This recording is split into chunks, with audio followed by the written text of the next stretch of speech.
Mwanonse madzulano nthawi soti mapasani za nyengo yambe ngozizira kupitira ndithu usiku uno ndi mabanda kucha mada ambiri amdziko muno mawa kuzakhala wadzuwa mada ambiri komanso yambeze ngotentha chakumasana. Izikhala imwe mdziko muno kufika mphepo zoyenga nyontho jepo yoka kunyanja ya India fika mada ambiri akuna kwathu Malawi. Olo usiku uno mada ambiri kukhala wopanda mitambo ndithu komanso kuzira madaika yompoto pakati komanso kumwera kwa dziko lino.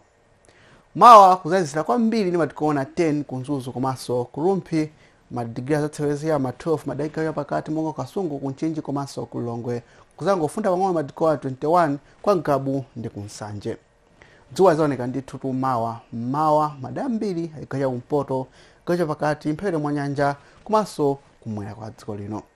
Ndikuzatenthatu mawa ya kumasana ni matikoa 34 kwa Ngabu komanso kunsanje kuzatentha ni matikoa 31 mada ambiri amphere mwa nyanja kuzafunda pang'ono matikoa 25 kunzuzu komanso kulumphi. Dzuwa zapitatu kuoneka mawa chakumasana mada ambiri ayikaya kumwera gacha pakati mphere mwa nyanja komanso madaika ya kumpoto.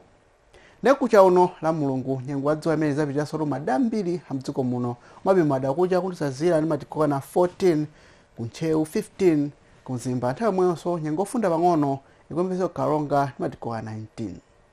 Pale pano zengo zomwezi siku wabwino.